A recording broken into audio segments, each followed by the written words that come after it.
मेरे प्रिय विद्यार्थियों, आइए आज हम गणित का एक चैप्टर लेते हैं जिसमें अभाज्य संख्या यानी प्राइम नंबर्स PRIME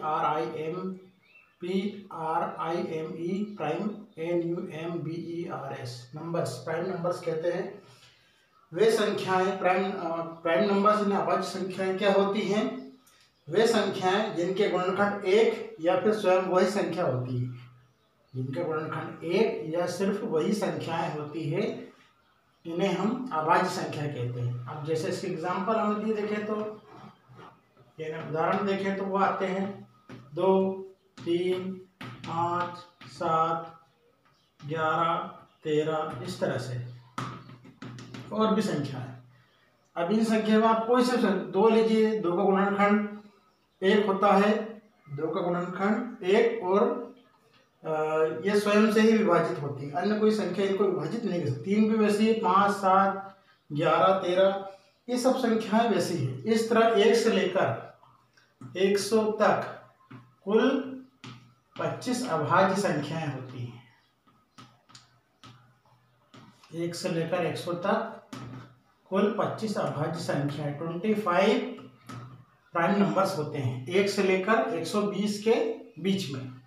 ठीक है, तो अभाज्य संख्याएं 1 से लेकर 120 तक 25 अभाज्य संख्या होगी। अभाज्य संख्या होते हैं जिनमें या तो एक का या उनका स्वयं का ही भाग जा सकता है।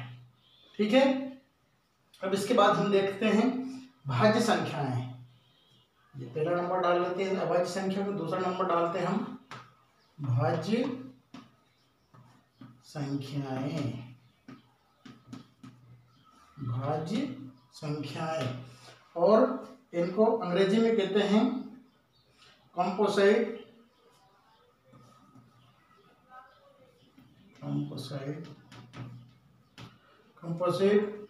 नंबर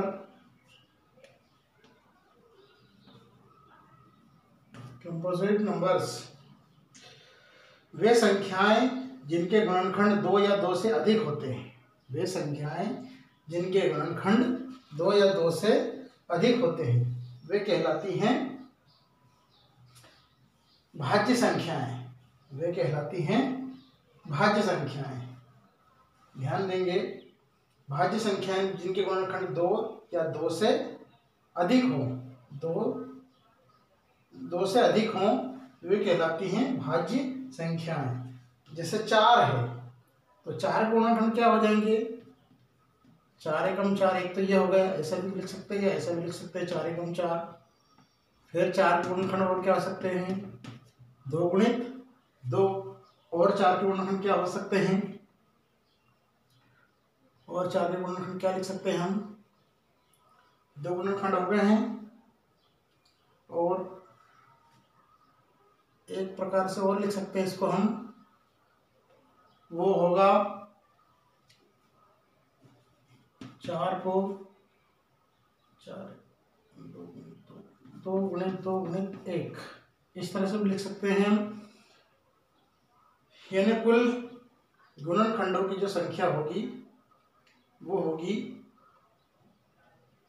3। कुल 4 गुणनखंडों की संख्या क्या हो गई? 3।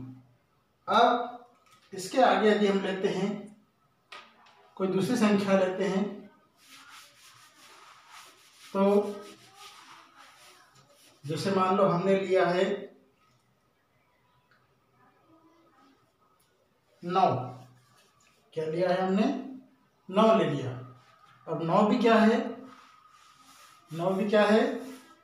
भाज्य संख्या है। 9 भी क्या है? भाज्य संख्या है। तो 9 एकम 9। ठीक है, फिर उसके बाद में हो जाएगा दूसरा 9, 3 गुणित 3। फिर तीसरा गुणनखंड क्या हो जाएगा? तीसरा गुणनखंड हो जाएगा 9 एकम 9। 1 9 में 9, 3 3 का 9, 9 एकम 9। इस प्रकार से इनके गुणनखंड 3 गुणनखंड हो गए। ठीक है, तो 4, 6, 8, 9, 10 ये सब भाज्य संख्याएं होती है, यानी कंपोजिट नंबर्स होते हैं। अब आज हमने देखा है कि अभाज्य संख्या क्या होती है, पहले उसके बारे में अध्ययन किया, फिर उसके बाद में भाज्य संख्याओं के बारे में अध्ययन किया। इस प्रकार आज हमने सिर्फ भाज्य और अभाज्य संख्याओं के बारे में ही पढ़ाई की है और आगे भी इस तरह वीडियो हम जारी रखेंगे। तो कृपया ध्यान देंगे कि चैनल को सब्सक्राइब नहीं किया है तो कर लीजिए और वीडियो को लाइक कर दीजिए। वीडियो देखने के लिए आप सभी का बहुत बहुत धन्यवाद। Thank you very much.